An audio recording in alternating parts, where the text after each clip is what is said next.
My name is Margaret, and I'm 73 years old. 3 years ago, I was diagnosed with stage 3 breast cancer. Today, I want to share something with you that might surprise you, something that helped save my life in ways the doctors never mentioned. It wasn't just the chemotherapy, radiation, or surgery that healed me. It was something much simpler, something we're often told to suppress or hide. It was crying. Yes, you heard that right. Crying became my daily practice, my medicine, my path to healing. And now, as someone who has walked through the valley of shadows and emerged stronger on the other side, I want to tell you about the 5 surprising benefits I discovered from allowing myself to cry every single day after turning 60. Let me start with a confession that might make you uncomfortable. For most of my adult life, I was a fraud. Not in the way you might think. I wasn't stealing money or lying about my credentials. I was betraying myself in a much more fundamental way. I was pretending to be strong when I was falling apart inside. I was smiling when I wanted to scream. I was saying, "I'm fine," when everything felt like it was crumbling around me. When I received my cancer diagnosis at 70, sitting in that sterile doctor's office with the fluorescent lights buzzing overhead, my first instinct was to do what I'd always done. I straightened my shoulders, forced a brave smile, and told the doctor, "Well, we'll just have to beat this thing, won't we?" But inside, I was terrified. I was devastated. I was angry at God, at the universe, at my own body for betraying me. That night, alone in my bedroom, something inside me finally broke. And for the first time in decades, I let myself cry. Really cry. Not the polite tears you shed at movies or funerals, but the ugly, raw, soul-deep sobbing that comes from a place of absolute honesty about your pain. And you know what? It felt like coming home to myself. The advice that changed my life came from an unexpected source, my oncology nurse, a woman in her 40s named Sarah, who had kind eyes and calloused hands from years of caring for people like me. During one of my chemo sessions, as I sat there trying to maintain my composure while poison dripped into my veins to kill the poison already inside me, she noticed my white-knuckled grip on the chair arms. "Margaret," she said softly, "when was the last time you let yourself really feel what you're going through?" I gave her my standard response. "Oh, I'm managing just fine, dear. No need to worry about me." She pulled up a chair beside me and said something that still echoes in my mind. "Forgive yourself, where you betrayed yourself. Yes, it hurts to stay with the pain and cry. Don't keep silent. Don't get distracted. Don't laugh. Stay with the pain." At first, I was offended. How dare she suggest I wasn't handling my situation appropriately? But her words haunted me. That night, I looked in the mirror and asked myself a question I'd been avoiding for 70 years. "Margaret, where have you betrayed yourself?" The answer came flooding out like a dam bursting. I had betrayed myself by always putting everyone else's comfort before my own emotional truth. I had betrayed myself by smiling through my husband's drinking problem instead of addressing it. I had betrayed myself by staying silent when my children made choices that broke my heart. I had betrayed myself by never admitting when I was scared, lonely, or overwhelmed. Most of all, I had betrayed myself by believing that crying was weakness, that tears were something to be ashamed of, that being strong meant never showing vulnerability. That realization broke something open in me, and I began what I now call my daily practice of honest tears. The science behind senior tears, why crying changes after 60. Before I share the 5 benefits I discovered, let me tell you something fascinating I learned about crying and aging. Our tear composition actually changes as we get older. The tears of a 70-year-old contain different stress hormones and toxins than those of a 30-year-old. It's as if our bodies become more efficient at using tears to release the accumulated emotional and physical toxins of a lifetime. Dr. William Fry, a biochemist who studied tears for decades, found that emotional tears contain higher concentrations of protein, hormones like prolactin and ACTH, and natural painkillers like leucine and kephalin. For seniors, who often carry decades of unexpressed grief, disappointment, and fear, crying becomes an even more powerful detoxification process. This scientific backing gave me permission to embrace what my body was trying to do, naturally, heal itself through tears. Benefit number 1. Emotional detoxification that saved my soul. The first benefit I discovered was emotional detoxification. Just as my chemotherapy was designed to flush cancer cells from my body, my daily crying sessions began flushing decades of suppressed emotions from my soul. Every morning, after my coffee and before my medications, I would sit in my garden and allow myself 15 minutes to feel whatever came up. Some days it was fear about my prognosis. Other days it was grief over all the years I'd wasted pretending to be someone I wasn't. Sometimes it was anger at the unfairness of getting sick just when I was supposed to be enjoying my golden years. The tears that came during these sessions were different from any I'd cried before. They felt purposeful, cleansing, necessary. I wasn't crying to manipulate anyone or to get attention. I was crying because my emotional system finally had permission to do its job, to process and release the pain I'd been carrying for so long. After about 2 weeks of this practice, something remarkable happened. I started sleeping better. The anxiety that had plagued me for years began to lift. My appetite returned, even during chemo. My oncologist was amazed at how well I was tolerating treatment compared to other patients my age. But the most profound change was internal. I felt lighter, as if I'd been carrying invisible weights all my life and finally had permission to set them down. The emotional toxins that had been poisoning my system for decades were finally being released, one tear at a time. Benefit number 2, stress hormone regulation that boosted my immune system. The second benefit was physiological and, frankly, life-saving during my cancer treatment. Regular crying began regulating my stress hormones in ways that supported my immune system when I needed it most. Chronic stress, which I'd been living with for years without realizing it, floods the body with cortisol. Elevated cortisol suppresses immune function, making it harder for the body to fight cancer and recover from treatment. But emotional tears actually help flush cortisol from the system while simultaneously releasing endorphins and other feel-good chemicals. During my treatment, while other patients struggled with severe side effects and infections, I remained remarkably resilient. My white blood cell counts stayed more stable. I had fewer complications. My energy levels, while certainly affected by chemo, never completely crashed the way I'd been warned they might. My oncologist couldn't explain it medically, but I knew the answer. My daily crying practice was literally helping my body cope with the stress of treatment while supporting my immune system's fight against cancer. The tears weren't just emotional release, they were medicine. Benefit number 3, authentic connection that ended my loneliness. The third benefit was perhaps the most unexpected, authentic connection with others. For years, I'd been surrounded by people but felt profoundly lonely because none of my relationships were based on my authentic self. I was always performing the role of the strong, capable woman who had everything under control. But cancer has a way of stripping away pretense. When I finally allowed myself to be vulnerable, to cry in front of my adult children, to admit to my friends that I was scared and hurting, something beautiful happened. People began connecting with the real me instead of the carefully constructed version I'd been presenting. My daughter told me she'd always felt distant from me because she thought I didn't need her. When she saw me cry, really cry, about my fears and regrets, she finally felt like she could be honest about her own struggles. We had conversations during my treatment that we should have had decades earlier. My son, who had always been somewhat formal with me, began calling every day, not to check on my medical status, but to really talk. He shared his own fears about losing me, his regrets about not spending more time together, his appreciation for sacrifices I'd made that he'd never acknowledged. Even my friendships deepened. When I stopped pretending everything was fine and started sharing my real experience, other women began opening up about their own struggles. We formed a support group that became more like a sisterhood, bound together by our willingness to be honest about our pain. The tears that I'd always hidden in shame became bridges to genuine intimacy with the people I loved most.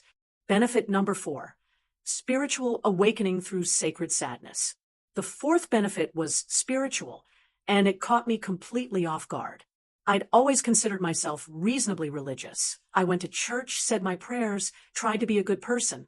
But I'd never experienced what I can only call a direct connection to the divine until I began honoring my sadness as sacred. There's something about deep grief that breaks open the heart in ways that joy alone cannot.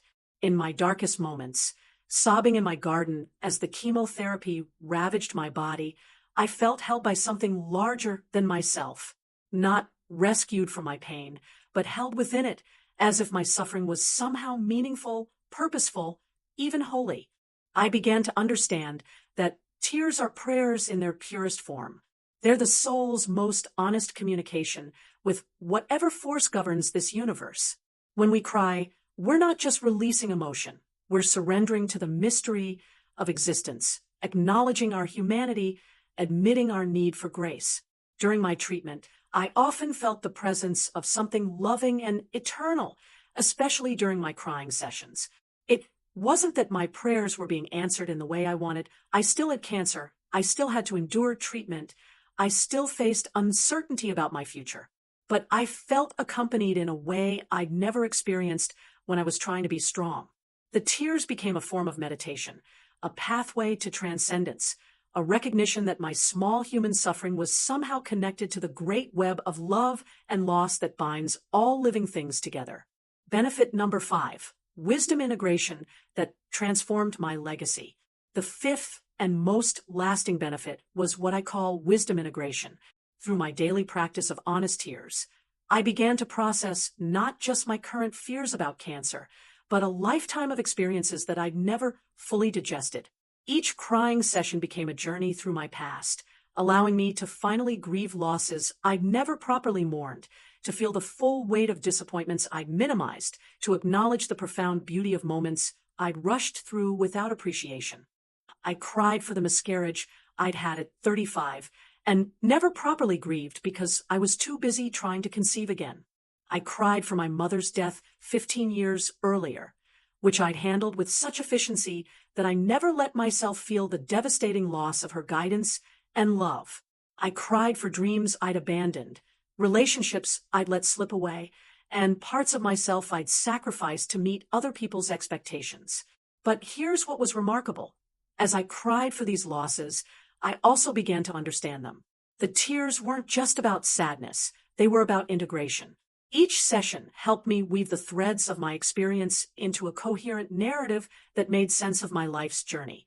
I began to see patterns I'd never noticed, to understand how my greatest challenges had often led to my most significant growth, to appreciate the ways that loss had taught me to value what remained. This integration process transformed how I thought about my legacy. Instead of leaving behind a carefully curated image of strength and success, I began sharing my real story with my children and grandchildren. I wrote letters about my struggles and failures alongside my triumphs. I talked honestly about the lessons I'd learned through pain and the wisdom that only comes from allowing yourself to fully feel your losses. The tears that had once felt like weakness became the foundation of true strength, the strength that comes from knowing yourself completely and accepting all parts of your human experience. Now, let me share the practical details of what became my daily crying practice, because I know some of you are thinking, this sounds beautiful, Margaret, but how do you actually do it? Every morning, I set aside 20 minutes for what I called my truth time. I would sit in the same chair in my garden with a cup of tea and a box of tissues, and I would ask myself one simple question: what do I need to feel today? I didn't force tears. Some days they came immediately. Other days I had to sit quietly and gently probe the tender spots in my heart until I found what needed attention. I learned to distinguish between different types of tears: the sharp tears of fresh grief, the gentle tears of old sorrows finally being acknowledged, the cleansing tears of forgiveness, and the grateful tears of deep appreciation. I also learned to stay with the pain, as Sarah had advised. This was the hardest part. Every instinct told me to distract myself, to find something to do, to think about something else. But I practiced staying present with whatever emotions arose, letting them move through me completely rather than cutting them off prematurely. Some days the tears were brief, just a few minutes of gentle release. Other days they went on for the full 20 minutes, waves of emotion rolling through me like weather systems across the sky. I learned to trust the process, to believe that my emotional system knew what it was doing. The ripple effects, how healing spreads. What I didn't expect was how my own healing would affect everyone around me. When I stopped pretending to be invulnerable, it gave others permission to drop their own masks. My honesty about my struggles freed my family and friends to be honest about theirs. My husband, who had watched me maintain my composure through decades of challenges, finally felt safe enough to share his own fears about my illness and his regrets about our relationship. We had conversations during my treatment that led to a deeper intimacy than we'd ever experienced in 50 years of marriage. My grandchildren, initially frightened by seeing their grandmother cry, gradually came to understand that tears could be healing rather than scary. My granddaughter, who had been struggling with anxiety, began opening up about her feelings instead of hiding them. My grandson started asking deeper questions about life and death and meaning. Even my doctors and nurses were affected. When I showed up for treatments as my authentic self, scared, sad, hopeful, determined, rather than wearing a brave mask, it seemed to give them permission to be more human too. Our interactions became more meaningful, more connected, more healing for all of us. Addressing the skeptics. Why this isn't self-pity. I know some of you are thinking that what I'm describing sounds like wallowing in self-pity or dwelling on negativity. Let me be clear about the difference, because it's crucial. Self-pity keeps you stuck in victimhood, focused on how unfair life is and how much you suffer compared to others. It's circular and unproductive, often mixed with resentment and blame. What I'm describing is grief work, the conscious, intentional processing of loss and pain in service of healing and growth. It's not about staying stuck in sadness, but about moving through it completely so that it doesn't remain trapped in your system, poisoning your present and future. The tears I shed during my cancer treatment weren't about asking, why me? They were about acknowledging, this is hard, this is scary, this is sad, and allowing those feelings to be processed and released. The goal wasn't to stay in pain, but to honor pain as a natural response to loss and let it do its healing work. There's a profound difference between drowning in your emotions and learning to swim through them. I've been cancer-free for 18 months now. My daily crying practice has evolved but never stopped. Some days I cry tears of gratitude for my recovery. Other days I cry for friends who didn't make it through their own battles. Sometimes I cry simply because the sunset is beautiful and I'm alive to see it. The practice has taught me that tears aren't just for trauma and loss. They're also for beauty, for love, for the overwhelming gift of being alive in a world that's both heartbreaking and magnificent. My relationships continue to deepen because I'm no longer afraid of my own emotions or other people's. My spiritual life has expanded beyond anything I could have imagined when I was trying to be strong all the time. My sense of purpose has clarified. I want to help other people, especially those over 60, understand that it's never too late to start living authentically. A message for fellow seniors. If you're over 60 and hear this, I want you to know something. You have earned the right to feel everything you've never let yourself feel. You have earned the right to cry for every loss you've minimized, every dream you've deferred, every part of yourself you've sacrificed for others. Your tears are not weakness. They are wisdom. They are your body's way of honoring your journey and healing your spirit. They are sacred, necessary, and overdue. We live in a culture that tells us crying is something to get over quickly, to apologize for, to hide. But I'm here to tell you that at our age, tears are medicine. They are the key to unlocking decades of suppressed healing. They are the pathway to becoming who you were always meant to be. It's never too late to forgive yourself for the ways you've betrayed your own emotional truth. It's never too late to start honoring your pain as sacred. It's never too late to discover that your tears are not the enemy of your strength. They are its source. I invite you to try this practice for yourself. Set aside time each day, even just 10 minutes, to ask yourself what you need to feel. Create a safe space where you can be honest about your pain, your fears, your losses, your regrets. Don't try to fix anything or solve anything. Just feel it. Stay with it. Let your tears be your teachers. Trust that your emotional system knows how to heal you if you'll just stop interfering with the process. Remember, crying is not giving up. It's showing up. It's the brave choice to feel your life fully instead of skimming along the surface. It's the decision to honor your humanity in all its beautiful, broken, resilient glory. Your tears have been waiting for you. They're ready to do their healing work. The only question is, are you ready to let them? The journey of authentic living begins with a single tear. Mine began at 70, in the middle of the greatest crisis of my life. But it's never too late to start. Your tears are calling you home to yourself. Will you answer? If Margaret's story touched your heart and opened your eyes to the healing power of tears, please show your support by hitting that like button below. Your likes help us reach more people who need to hear this message of hope and authentic healing.